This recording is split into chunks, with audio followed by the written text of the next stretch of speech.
변제금이 높을 거 아니에요? 변제금이 높죠. 그럼 보정명령을 많이 받아야겠네. 네. 그래서 보정명령을 두려워하실 필요가 없다는 거예요. 현장에서 네. 보정명령 몇 번까지 내려오는 걸 보셨나요? 저는 7번, 8번까지도 봤어요. 싸우자는 거 아닌가요? 싸우자는 거죠. 네, 싸우자는 겁니다. 그리고 나중에는 별다른 이유 없이 변제금을 상향하여라. 사무실의 일도 계속 늘어나는 거잖아요. 일이 늘어나죠. 추가 비용이 발생한다거나. 그렇지는 않아요. 보정명령이 나온다고 해서 추가 비용이 발생하는 사무실은 없는 것으로 알아요. 그런데 개인적으로는 보정명령도 몇 번 이상 일어나면은 그건 추가 비용 받아야 되지 않나.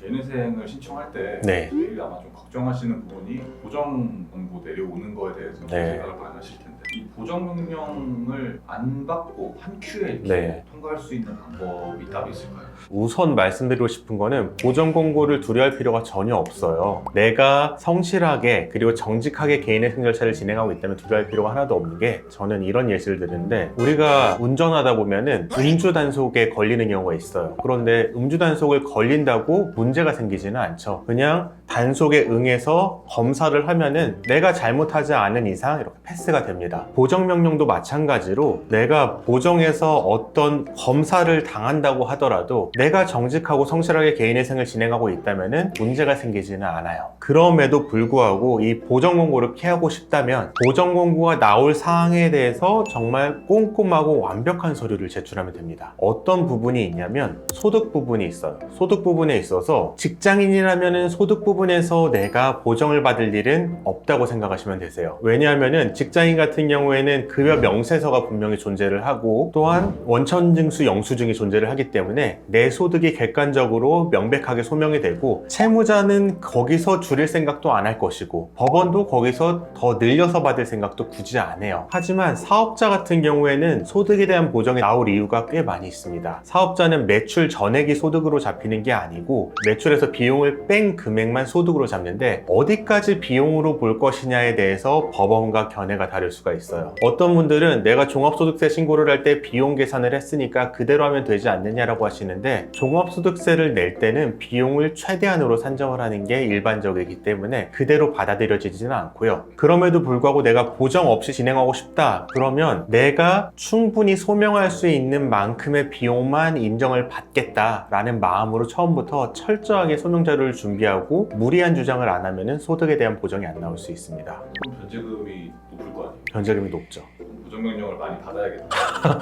네. 그래서 보정명령을 두려워하실 필요가 없다는 거예요. 보정명령을 받음으로써 내가 더 줄여갈 수 있는 가능성도 생기는 거고요. 보정명령을 잘 통과함으로써 내 주장이 받아들였다는 결과가 되기도 하니까요. 소득과 마찬가지로 재산에 있어서도 보정을 피하기 위해서라면은 내가 가지고 있는 재산에 대한 모든 자료를 충실하게 제출한다면은 보정명령을 피하고 넘어갈 수가 있어요. 현장에서 네. 보정명령 몇 번까지 내려오는 걸 보셨나요? 저는 7번, 8번까지도 봤어요. 싸우자는 거 아닌가요? 싸우자는 거죠. 네, 싸우자는 겁니다. 별의별 거를 다 요구합니다. 배우자의 자료도 요청하고, 전 개인회생 사건에서 제출한 자료도 요구를 하고요. 그리고 나중에는 별다른 이유 없이 변제금을 상향하여라, 이런 보정도 나옵니다. 회생위원이 그날 기분이 안 좋은 걸까요? 그 법원이 그랬어요. 그 법원이 좀 그런 류의 보정이 많았습니다. 그럼 그렇게 오면 이제 끝까지 계속 싸워야 돼요. 끝까지 계속 싸웠는데 의뢰인이 결국에는 지쳐서 워크아웃으로 갔습니다. 네.